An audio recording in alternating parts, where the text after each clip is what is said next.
Je vais dans cette séance commenter un avis de marché et vous indiquer comment le remplir. Partons de l'idée d'un projet de partenariat conclu par la Commune de Paris pour la construction d'un centre aqualudique. Donc voici le modèle d'avis de marché tel qu'il résulte de la réglementation européenne. Donc dans la section 1, pouvoir adjudicateur, il convient d'indiquer l'ensemble des coordonnées du pouvoir adjudicateur. Un point sur la rubrique 1.3 communication. La collectivité doit choisir si elle souhaite donner un accès restreint ou non aux documents de la consultation.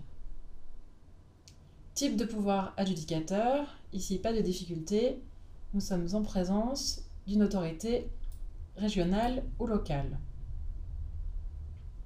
De même, activité principale, en tant que collectivité territoriale, nous sommes dans la case services généraux des administrations publiques. Section 2, objet. Étendue du marché. Intitulé. On peut ici prendre comme intitulé marché de partenariat pour le financement, la conception, la construction, le gros entretien renouvellement, l'exploitation et la maintenance du centre aqualudique de Paris. Numéro de référence, c'est un numéro de dossier à définir en interne. Code CPV. Le code CPV a été mis en place au niveau européen. Il s'agit d'un système de classification pour les marchés publics de l'Union européenne. Le CPV améliore la transparence des marchés publics soumis aux directives communautaires. Il vise à standardiser les références utilisées pour décrire l'objet d'un marché par les pouvoirs adjudicateurs et les entités adjudicatrices. L'objectif est de faciliter la saisie des appels à la concurrence publiés au JOUE et de permettre aux entreprises de repérer les appels d'offres qui les concernent. Le code CPV associe à chaque code numérique une description d'un objet de marché pour laquelle il existe une version dans chacune des langues officielles de l'Union européenne. Pour notre marché de partenariat, on peut choisir comme code CPV le code travaux de construction de piscine, qui est le code 41 21 22 12-5, et le code travaux de construction de restaurant, si un espace restauration est prévu, qui est le code 41 21 24 21-3. Sur le type de marché, l'acheteur cose la case correspondant à sa consultation. S'agissant des marchés de partenariat, il porte à la fois sur des travaux et sur des services. Il reviendra alors de définir la nature du marché en déterminant son objet principal. Cette analyse se fait par le biais d'un faisceau d'indices sur le point de savoir quel est le besoin principal satisfait par le contrat. En général, lorsqu'il porte sur la construction d'un ouvrage, ces contrats constituent des marchés de travaux. Gauche, marché de travaux. Description succincte. Attention, une description erronée de l'objet du marché peut entacher d'irrégularité la procédure de passation pour manquement aux obligations de publicité. On peut ici mentionner marché de partenariat au sens de l'article 76 de l'ordonnance du 23 juillet 2015 relative au marché public, portant sur le financement, la conception, la construction, le gros entretien renouvellement, l'exploitation et la maintenance du centre aqualudique de Paris. Valeur totale estimée. Cette rubrique est ici facultative. Je vous conseille donc de ne pas la remplir. Information sur les lots. Ce marché est divisé en lots. Non, puisqu'il s'agit d'un contrat global. Description. Intitulé. Centre aqualudique de Paris. Code CPV additionnel. Si, le cas échéant, on le souhaite, on peut rajouter donc des nouveaux codes. Lieu d'exécution. Code NUTS. La nomenclature NUTS est un système hiérarchique de découpage du territoire économique de l'Union européenne à 3 niveaux. Elle sert de référence pour la collecte des statistiques régionales, pour les analyses socio-économiques des régions et pour la définition des politiques régionales de l'Union européenne. Pour Paris, le code NUTS est FR 101. Lieu principal d'exécution, il faut indiquer Paris. Description des prestations. Il faut mentionner la nature et la quantité des travaux et des services couverts par le marché. C'est dans cette rubrique que l'acheteur donnera par exemple le nombre de mètres carrés concernés par l'opération, le détail des prestations de services attendues et les éventuelles possibilités de valorisation. On peut par exemple ici mentionner le marché de partenariat porte sur le financement, la conception, la construction, le gros entretien renouvellement, l'exploitation et la maintenance du centre aqualudique. Il occupera un espace d'environ 10 000 m². Il sera notamment composé d'une piscine avec plusieurs bassins, d'une patinoire et d'un ou plusieurs espaces de restauration. Les détails des activités attendues du centre, des prestations de GR d'entretien et de maintenance, ainsi que les services confiés aux partenaires privés, seront précisés dans les documents de la consultation et seront évoqués en cours du dialogue compétitif. Critères d'attribution. Il est conseillé de ne pas faire figurer les critères d'attribution dans l'avis de marché. Dans ce cas, il faudra cocher la case « Le prix n'est pas le seul critère d'attribution et tous les critères sont énoncés uniquement dans les documents du marché. » Valeur estimée. Ici, il faut remplir cette case.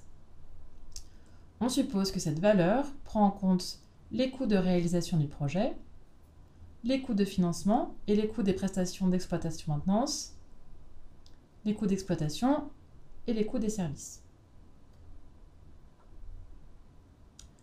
Durée du marché.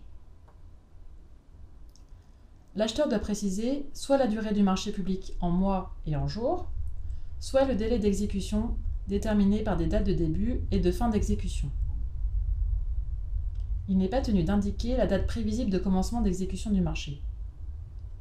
La mention de la durée d'engagement attendue par l'acheteur, qu'elle s'exprime sous la forme d'une durée ou de date de début et de fin, est une information essentielle pour permettre aux opérateurs économiques de présenter une offre adaptée aux besoins de l'acheteur.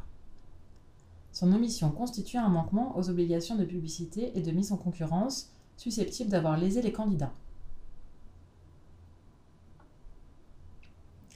Informations sur les limites concernant le nombre de candidats invités à participer.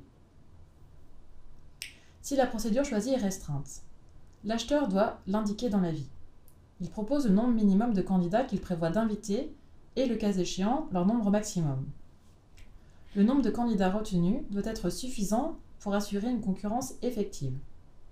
Des minimums sont imposés. Au moins 5 candidats en appel d'offres restreint, 3 en procédure concurrentielle avec négociation ou en dialogue compétitif.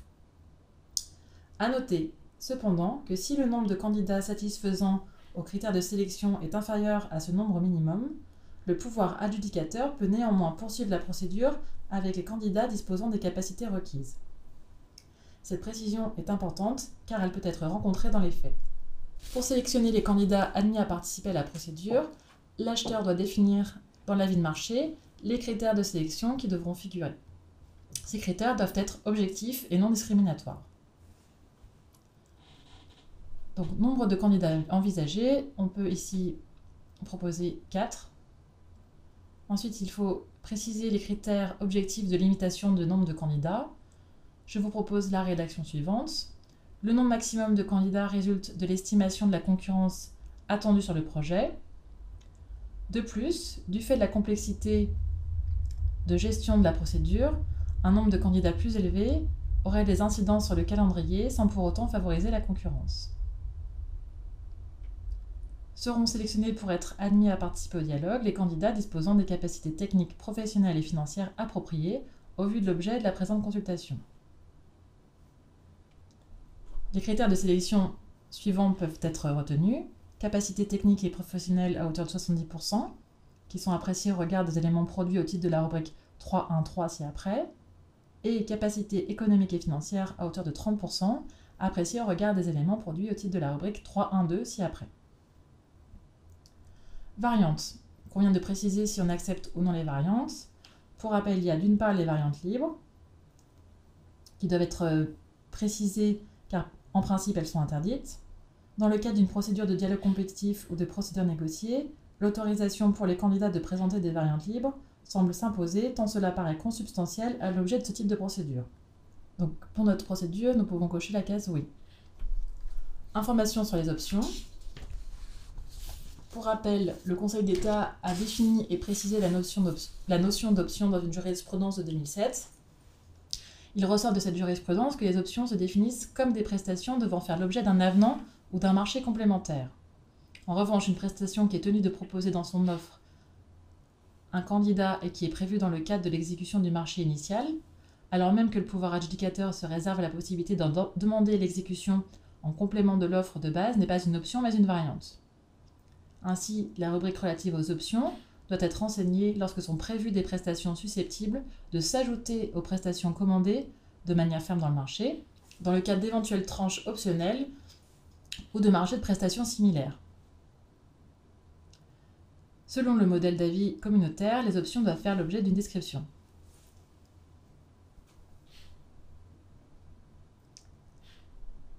Informations complémentaires.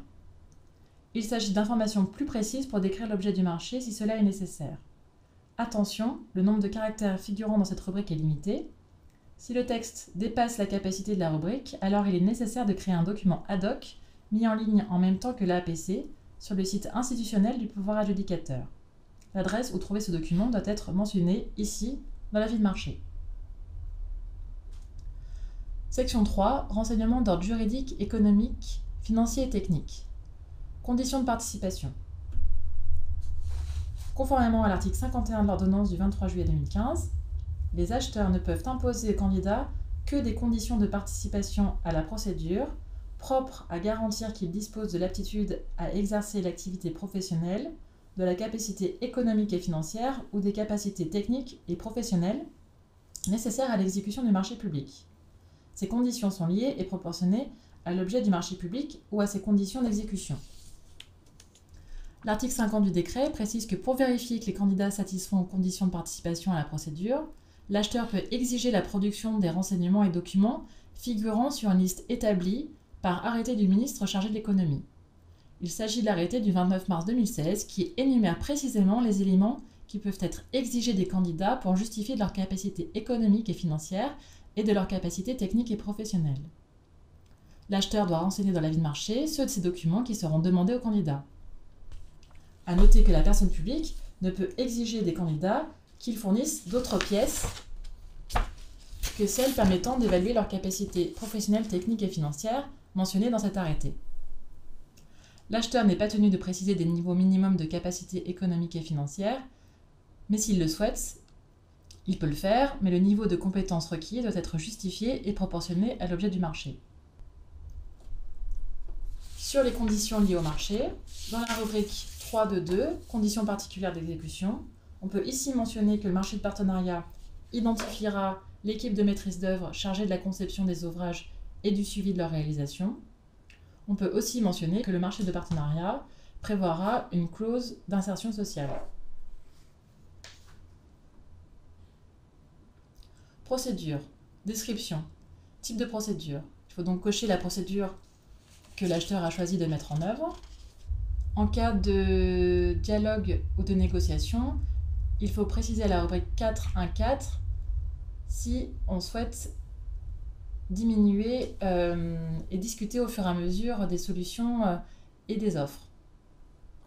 Enfin, important, il faut préciser si le marché est soumis ou non à l'accord sur les marchés publics. Sur les renseignements d'ordre administratif, une précision sur la date limite de réception des offres ou des demandes de participation. Un délai de 30 jours doit être respecté entre la date de parution de l'avis et la date où les candidatures doivent être déposées.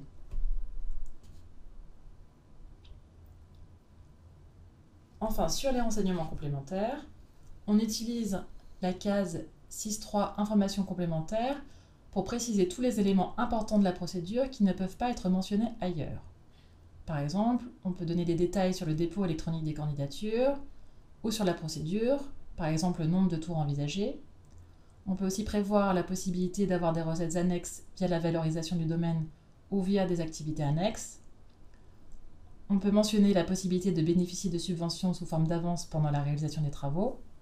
Et enfin, on peut évoquer la question de la prime versée aux candidats. Les procédures de recours. Cette rubrique est divisée en 4 sous-rubriques.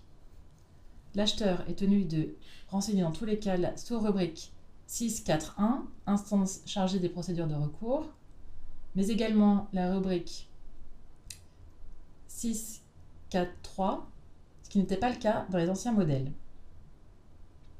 Dans la rubrique 6.4.1, il faut mentionner les coordonnées de l'instance chargée des voies de recours. Il convient de mentionner le nom de l'instance chargée des procédures, accompagné de toutes les informations utiles. Le tribunal administratif territorialement compétent sera généralement désigné. Toute erreur relative à l'ordre juridictionnel compétent est susceptible de vicier la procédure. Sur l'introduction des recours, il faut faire figurer des informations suffisamment détaillées sur les recours susceptibles d'être formés pour contester la passation du marché, ainsi que sur les délais d'introduction de ces recours. Il faut donc mentionner l'existence du recours gracieux, pouvant être exercé devant le pouvoir adjudicateur dans les 2 mois de la publication de la décision attaquée, le référé précontractuel, au plus tard avant la date de signature du contrat, le référé contractuel à compter de la signature du contrat dans un délai de 31 jours à compter de la publication de l'avis d'attribution du contrat, le recours de pleine juridiction en contestation de la validité du contrat, dans un délai de 2 mois à compter de l'accomplissement des mesures de publicité appropriées, et enfin, le recours pour excès de pouvoir contre certains actes détachables du contrat dans un délai de 2 mois à compter de la notification de l'acte attaqué. Enfin, sur le service auprès duquel des renseignements peuvent être obtenus sur l'introduction de recours, on mentionne ici en principe le tribunal administratif compétent.